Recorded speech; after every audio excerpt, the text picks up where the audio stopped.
பறைசாற்று, இறைவார்த்தை கேட்டு இதயத்தில் ஏற்று, எந்நாளும் வாழ்ந்து என்றும் பறைசாற்று, இறைவார்த்தை கேட்டு.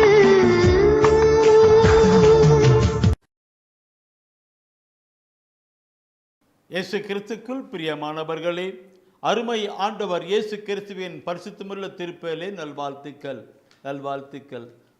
தெய்வத்தின் குரல் வழி, த வாய்ஸ் ஆஃப் காட், அவருடைய குரல் வழி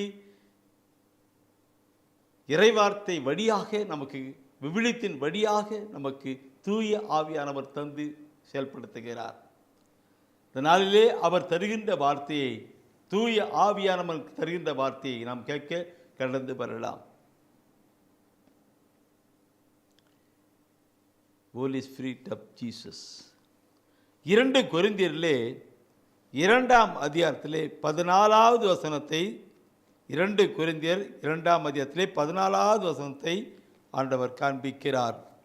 கிறிஸ்துவோடு இணைந்து வாழும் எங்களை கடவுள் கிறிஸ்துவின் வெற்றி பவனியில் பங்கு கொள்ள செய்து எங்கள் வழியாய் தம்மை பற்றி யாவரும் அறிய செய்கிறார். வார்த்தையை பாருங்கள். அங்கே புனித பவுலடிகள் எப்படி சொல்லி கொண்டு வருகிறார் என்று. அன்று புனித பவுலடிகள் சொன்னார், இன்று அநேக ஊழியக்காரர்கள், நற்செய்தியாளர்கள் சொல்லிக் கொண்டிருக்கிறார்கள். இப்படியாக சொல்வதனாலே மக்கள் அறிகிறார்கள், மக்கள் அறிந்து அவருடைய வெற்றியின் காரியங்களை கொண்டு வருகிறார்கள். Praise the Lord, praise the Lord. என் பார்க்கிற பெருமானவர்களே, கிறிஸ்து இயேசுக்குள்ளாக வாழுகிற பொழுது, கிறிஸ்துவோடு இணைந்து வாழும், அவருக்குள்ளாக வாழ்கிற பொழுது நாம் வெற்றியின் ஆசீர்வாதத்தை பெற்றுக்கொள்ள முடியும். ஏனென்றால் அவர் எல்லாம் வெற்றி கொடுக்கிறவர். என் அன்பான சகோதரமே, உங்களுடைய வாழ்க்கையில் வெற்றியின் காரியங்கள் வர வேண்டுமா? நீங்கள் செய்கிற தொழிலில் வெற்றி வர வேண்டுமா? உங்கள் குடும்பத்திலே ஆசீர்வாதத்தின் வெற்றி காரியம் வர வேண்டுமா? படிக்கிற பிள்ளைகள் வெற்றி பெற வேண்டுமா? எல்லாத்துக்கும் எல்லாம் அவர்தான். ஒரு வீட்டுக்குள்ளாக இருக்கிற பொழுது எந்த ஒரு இடர்பாடுகளும் வருவதில்லை. இல்லைங்களா? அவுட்ல இருந்து இது வருவதில்லை, மழையோ வெயிலோ அடிப்பதில்லை. அதே போல கிறிஸ்துக்குள் வாழ்கிற பொழுது நமக்கு வெற்றி உண்டு. கிறிஸ்து இயேசுக்குள், அப்படி என்றால் அந்த பரிசுத்த தன்மைக்குள், அவருக்குள் வாழ்கிற பொழுது நமக்கு வெற்றியின் ஆசீர்வாதம் தான். இதை கேட்டுக்கொண்டிருக்கிற நாம் ஒவ்வொருவரும் அந்த வெற்றியின் ஆசீர்வாதத்தை பெற்றுக்கொண்டவர்களாக இருக்கிறோம். இன்னுமாக வெற்றி மேலே வெற்றி பெற வேண்டும். ஒப்புக்கொடுக்கலாம், ஜெபிக்கலாம். அருமையான ஒரு பாடல் ஒன்று நீ பாட்டு கேட்டிருப்பீங்கள். கிறிஸ்துவுக்குள் வாழும் எனக்கு எப்போதும் வெற்றி உண்டு. கிறிஸ்துவுக்குள் வாழும் எனக்கு எப்போதும் வெற்றி உண்டு. வெற்றி உண்டு, வெற்றி உண்டு, வெற்றி உண்டு, எனக்கு வெற்றி உண்டு, வெற்றி உண்டு, வெற்றி உண்டு. அப்படியே ஜெபிப்போம். வெற்றி உண்டு, வெற்றி உண்டு, வெற்றி உண்டு. கிறிஸ்துவுக்குள் வாழும் எனக்கு எப்போதும் வெற்றி உண்டு. கிறிஸ்துவுக்குள் வாழும் நமக்கு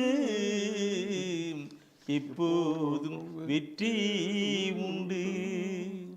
ஆம் ஆண்டவரே, நீர் வெற்றியின் நாயகன்.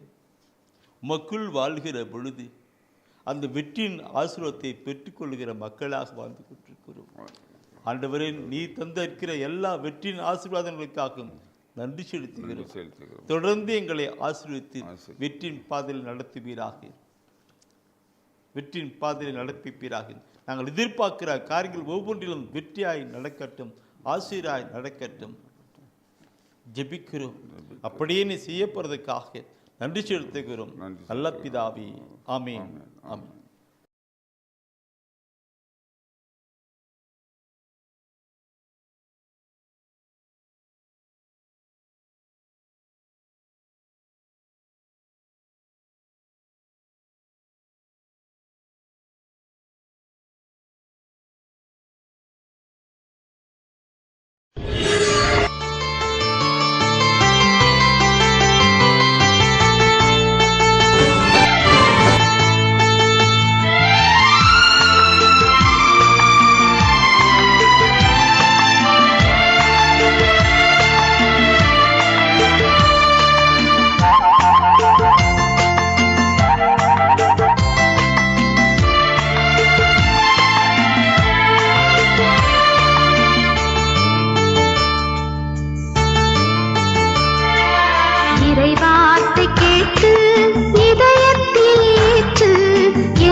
வார்த்தை கேட்டு இதயத்தில் ஏற்று